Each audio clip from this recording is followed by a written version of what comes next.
शब्द है जिसे आप हिंदू कहते हैं, ये तो 2000 साल पुराना है। आपकी असली पहचान तो सनातन है। तो सनातन था क्या? सनातन क्या है? सनातन कोई ये जो कर्म कांड होता है, पूजा घंटा, ये सनातन है ही नहीं। सनातन का मतलब है ज्ञान, विज्ञान। सनातन का पूरा आधार साइंस पे है, प्रकृति के साथ है। इस ब्रह्मांड में जितनी चीजें हैं उसमें आप भी एक हिस्से हैं। आप ये करें ये नहीं करें उसमें ये नहीं कहा गया है, आप इसके हिस्से हैं। लिहाजा आप जो जीवन के लिए 5 तत्व हैं उन्हीं की पूजा करते हैं। आप सूरज की पूजा इसलिए नहीं करते कि ज्यादा रोशनी देगा आपको वो, क्योंकि उसकी एनर्जी से सिस्टम चलना है। आप पानी बहने वाली नदी को गंगा मां कह के इसलिए पूजते हैं कि उसका स्वच्छ रहना जरूरी है, क्योंकि वो पानी देगी तो आपका जीवन चलेगा। ये आकार वाले देवी देवता जो आज हम देखते हैं मंदिरों में, चाहे वो गणेश जी की तस्वीर हो या शिव जी की तस्वीर हो, ये चलन कब राजा रवि वर्मा के इमेजिनेशन का हिस्सा है, जिन्हें गायकवाड़ परिवार गुजरात ने अपने यहां शरण दी और कहा कि आप बनाइए। उन्होंने उन तमाम चीजों को पढ़ा और उस इमेजिनेशन में ये सारी चीज क्रिएट करके दी। तो हमारा तो सीधा संपर्क इस सृष्टि से है। न हमको कोई किताब बनानी है, न किसी को कन्वर्ट करना है, न किसी को मारना है, न किसी को मुसलमान को हिंदू बनाना है, और न ही किसी से कहना है कि हमें गिनती बढ़ानी है।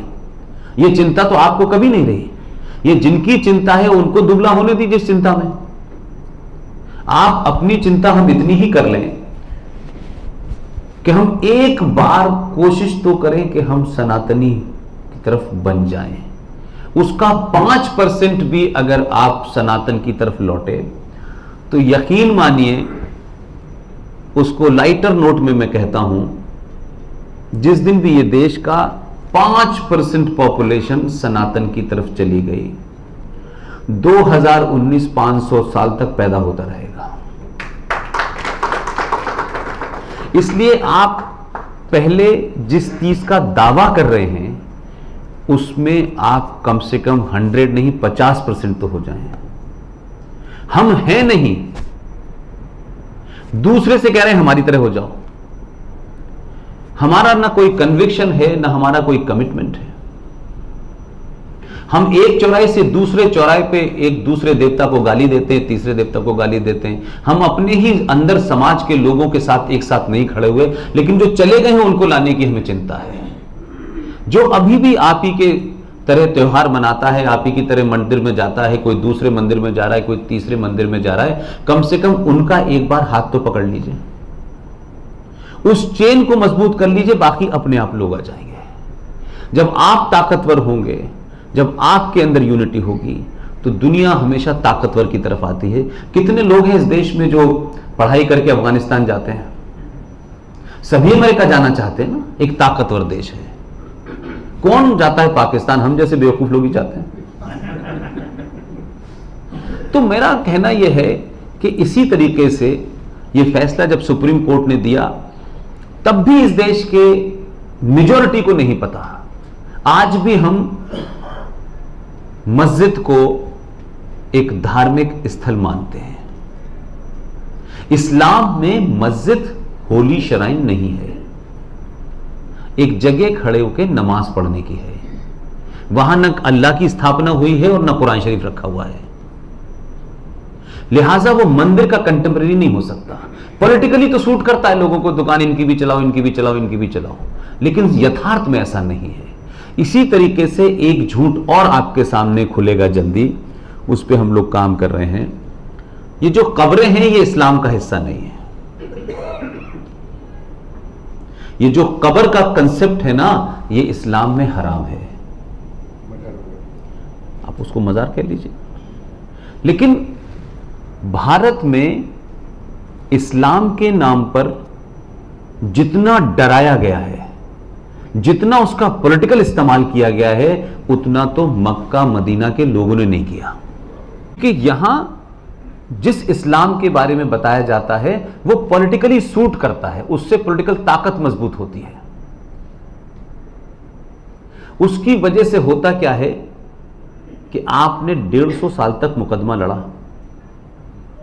बाबरी मस्जिद का, वो फैसला आ गया, वो एक अलग इशू है।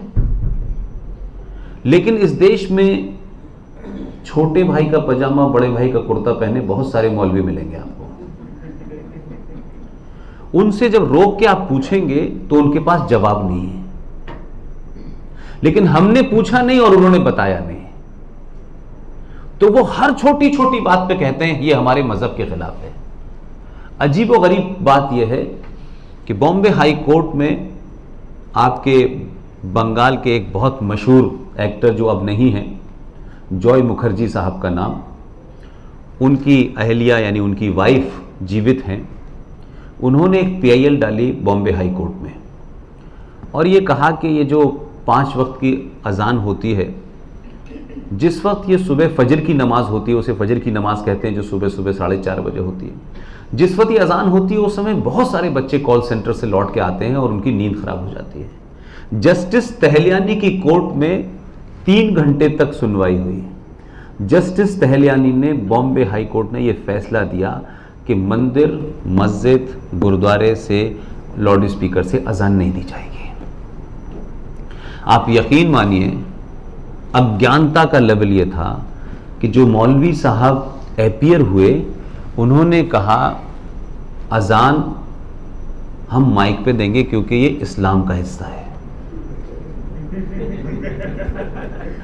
अब जस्टिस तहलियानी का थोड़ा दूसरा बैकग्राउंड था।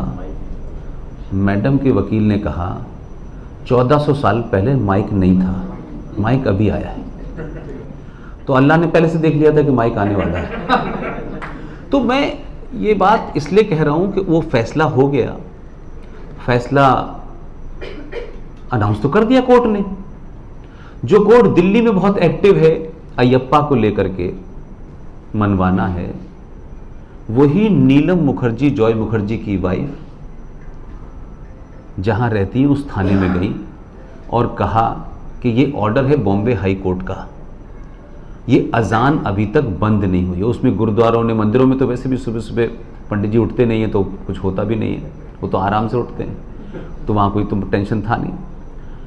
आप यकीन मानिए, उस थाने का जो टॉप आदमी था, उसने नीलम मुखर्जी के पैर पकड़ लिए, कहा बहन जी आपको निजी तौर पे कोई समस्या है, मैं 5 आदमी भेज दूंगा, अगर मैंने इसके बारे में सोचा भी तो मेरी तो नौकरी जाएगी और आग लग जाएगी पूरे मुंबई में। ये मैं रेफरेंस इसलिए देना चाहता हूं,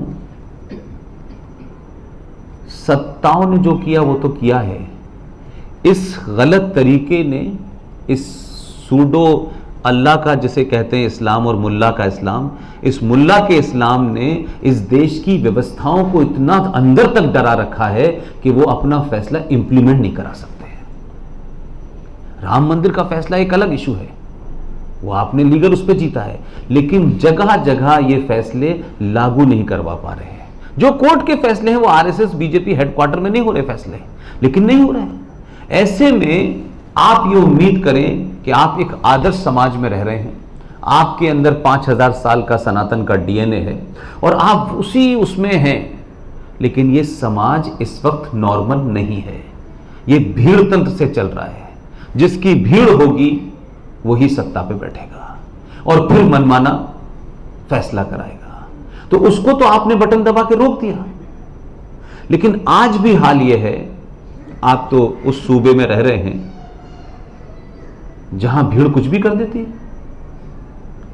और उस भीड़ से जब आप एक्शन लेने जाते हैं तो पुलिस भी डरती है, नेता भी डरते हैं और कोई बोलता नहीं है।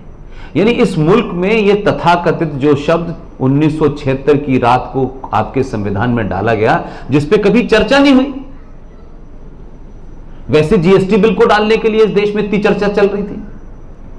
76 के अंदर जब आपने इसे डाला तो इस पर कोई चर्चा की थी आपने कि भारत के प्रेमबिल के अंदर आप बदलाव करके कहें कि सेकुलरिज्म जो है वो होना चाहिए, और आपने सेकुलर शब्द डाल दिया। ये सेकुलरिज्म जिस शब्द को डाला गया, हमारी और आपकी समस्या यह है कि हम इतने आदर्शवादी लोग हैं कि हम उसको इन टोटो ले लेते हैं। जैसे एक बार बहुत पहले आप सबने देखा होगा, पूरे देश में फैमिली प्लानिंग के लिए स्लोगन लिखे रहते थे दीवारों के ऊपर, हम दो हमारे दो, ये सब बहुत चलता था। यकायक आपने देखा होगा 20, 25, 30 साल से वो स्लोगन अब लिखा ही नहीं जाता। तो इसका मतलब है कि हम पूरे देश में हम दो हमारे दो हो चुके हैं। कोई तो वजह होगी तो बंद हो गया, क्योंकि स्लोली लोगों को लगा कि ये स्लोगन जो है समाज राष्ट्र के लिए तो अच्छा है लेकिन हमारी राजनीति के लिए अच्छा नहीं है। तो आज वो पूरा स्लोगन ही गायब है। तो आपने तो सीरियसली ले लिया, आपको तो सरकार ने रोका नहीं, लेकिन आपने उसको आत्मसात कर लिया। और आज 2019 में हिंदू समाज, कोई मेरी ऐसी मीटिंग नहीं होती होगी जिसमें मुझसे 10 लोग, 20 लोग, 25 लोग आके ये कहते हैं कि आप अपनी भाषा में बोलिए और किसी भी तरीके से ये जो जनसंख्या नियंत्रण कानून है उसके बारे में